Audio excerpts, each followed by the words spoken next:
Hello বন্ধুরা, কেমন আছেন সবাই? আশা রাখছি আপনারা প্রত্যেকেই যে যেখানেই আছেন ভীষণই ভালো আছেন। মৌসুমীজ ওয়ার্ল্ডের আরও একটা নতুন রেসিপি ভিডিওতে আপনাদের সকলকে জানাই অনেক অনেক স্বাগত। আজ আমি আপনাদের সাথে শেয়ার করব মোচার দুর্দান্ত স্বাদের একটা রেসিপি, যেটা কিন্তু যারা নিরামিষ রান্নাবান্না ভীষণই পছন্দ করেন আশা রাখছি তাদের বেশ ভালোই লাগবে। আজ আমি মোচা কাটা কিন্তু আপনাদের সাথে শেয়ার করছি না, কারণ এটা যথেষ্ট সময় সাপেক্ষ একটা ব্যাপার। মোচাগুলো আলাদা করে ছাড়িয়ে মাঝের যে সরু ডানটির মতো অংশ হয় সেগুলোকে বাদ করে ফেলে ছোট ছোট টুকরো আকারে মোচাগুলোকে কেটে হলুদ জলে কিন্তু আমি ঘন্টাখানেক সময়ের জন্য ভিজিয়ে রেখেছিলাম প্রথমে, যাতে মোচার যে কালো কষটা থাকে সেটা বেরিয়ে যায়। আর এবার একটা প্রেসার কুকারে সিটি দিয়ে নেব। তার জন্য এর মধ্যে অ্যাড করে দিচ্ছি সামান্য পরিমাণ লবণ এবং হলুদ। আর অন্যদিকে একটা পাত্রে 200 গ্রাম পরিমাণ ছোলার ডাল আমি ভিজিয়ে রেখেছি ঘন্টা 5 সময়ের জন্য।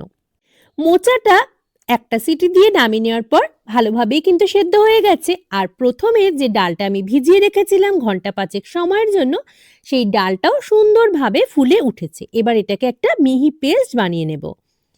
ছোলার ডালটা পেস্ট করে নেওয়ার পর একটা পাত্রে নামিয়ে নিয়েছি। আর পরিমাণ মতো লবণ, হলুদ, সামান্য লাল লঙ্কার গুঁড়ো এবং অল্প পরিমাণ চিনি দিয়ে খুব ভালোভাবে মেখে নেব এই যে ডালটা, সেই মিশ্রণটাকে। খুব ভালোভাবে কিন্তু আমি চামচের সাহায্যে সমস্ত উপকরণগুলো মিশিয়ে নিয়েছি। আর এবার একটা বড় কড়াই নিয়ে নেব, তার মধ্যে নিয়ে নেব বেশ কিছু পরিমাণ সাদা তেল।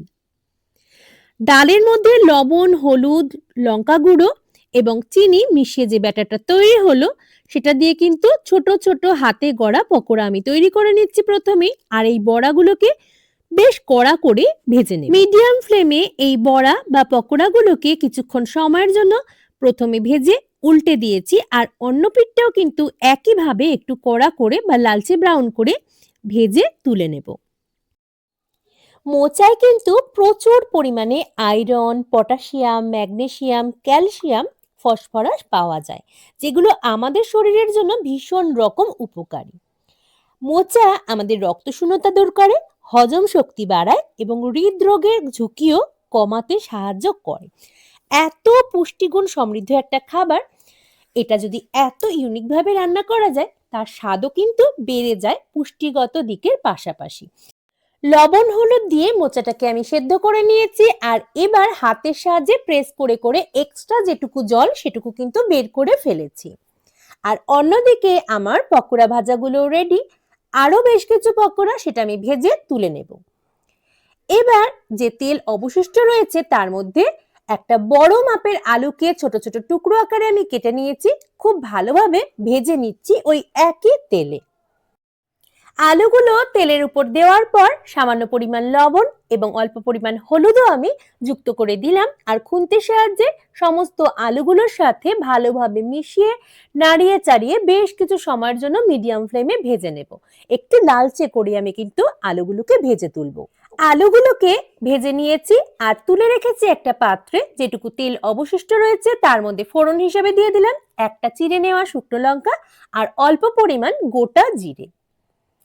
এবার এর মধ্যে যুক্ত করে দিলাম 1.5 চামচ পরিমাণ আদা বাটা। যেহেতু আজ আমি যেই মোচাটা ব্যবহার করছি সেটা কিন্তু কাঁচা কলার মোচা নয়, কাঁচা কলার মোচা ব্যবহার করলে আমি কিন্তু আদাটা অবশ্যই স্কিপ করে যাই, কারণ কথাতেই আছে আদায় কাঁচকলায়, অর্থাৎ আদার সাথে কাঁচকলা একেবারেই যায় না, তাই আমি কিন্তু ব্যবহার করি না।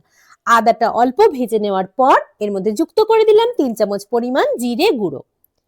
খুব ভালোভাবে নেড়েচেড়ে মিশিয়ে নিচ্ছি।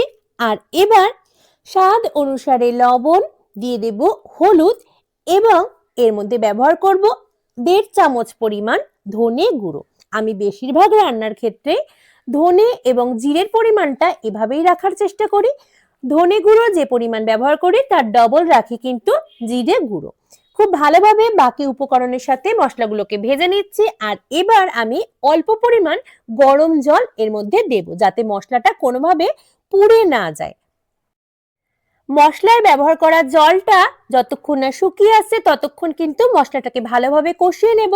আর তারপর এর মধ্যে যুক্ত করে দেব আগে থেকে সেদ্ধ করে রাখা মোচা। আমি কিন্তু এর থেকে জল ঝরিয়েই রেখেছি, তাই এবার খুব ভালোভাবে কষিয়ে নেব মশলার সঙ্গে। মশলার সাথে সেদ্ধ করা মোচাটাকে বেশ কিছু সময়ের জন্য ভালোভাবে কষিয়ে নিয়েছি। আর এবার আগে থেকে ভেজে তুলে রাখা যে আলুর টুকরোগুলো ছিল সেটাকেও কিন্তু এর মধ্যে এবার যুক্ত করে দেব আর মিশিয়ে বেশ কিছু সময়ের জন্য কষাতে থাকবো খুব ভালোভাবে। মোচা রান্নার জন্য আমি ব্যবহার করেছি নতুন আলু, আর খুব ভালোভাবে আলুগুলোকে ভাজা রয়েছে, মোচাটাও রয়েছে ভালোভাবে সেদ্ধ করা এবং কষানো। আমি কিন্তু এর মধ্যে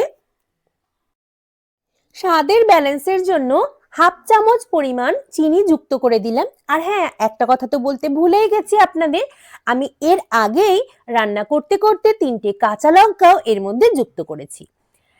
এবার দিয়ে দিলাম ভেজে তুলে রাখা বড়াগুলো, একবার ভালোভাবে খুন্তির সাহায্যে মিশিয়ে নেব।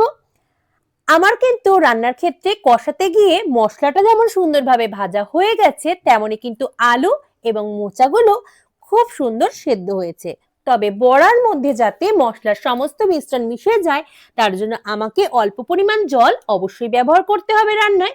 আমি তাই একটা পাত্রে জল গরম করে নিয়েছি, আর তার থেকে কিছু পরিমাণ জল আমি ব্যবহার করলাম। কিছুক্ষণ ফুটতে দেব মিডিয়াম ফ্লেমে, যতক্ষণ না বড়াটা নরম হয়ে আসে। জলটা যুক্ত করে দেওয়ার পর বেশ কিছু সময়ের জন্য ভালোভাবে ফুটিয়ে নিয়েছি। বড়াগুলোও কিন্তু খুব সুন্দরভাবে সেদ্ধ হয়ে গেছে। এবার এর মধ্যে যুক্ত করে দিলাম 1 চামচ পরিমাণ ঘি এবং অল্প পরিমাণ শাহি গরম মশলার গুঁড়ো। খুন্তির সাহায্যে বাদবাকি উপকরণের সঙ্গে মিশিয়ে নেব আর জলটাও শুকিয়ে নেব খুব ভালোভাবে। আমার রান্নাটা কিন্তু একেবারে কমপ্লিট। কেমন লাগলো আজকের রেসিপিটি অবশ্যই জানাবেন কমেন্ট করে। ভালো লাগলে লাইক করতে ভুলবেন না। আর যারা প্রথমবার দেখছেন আমার চ্যানেলটিকে, আমি অনুরোধ করব সাবস্ক্রাইব করে পাশে থাকবার জন্য। আন্তরিকভাবে ধন্যবাদ জানাই আমার নতুন ও পুরাতন সকল বন্ধুদের। আপনাদের লাইক, আপনাদের কমেন্ট, আপনাদের সাবস্ক্রিপশনে কিন্তু আমাকে পরবর্তী ভিডিওগুলো তৈরিতে অনেক বেশি উৎসাহিত করবে। তাই আপনাদের সব সময় পাশে চাই।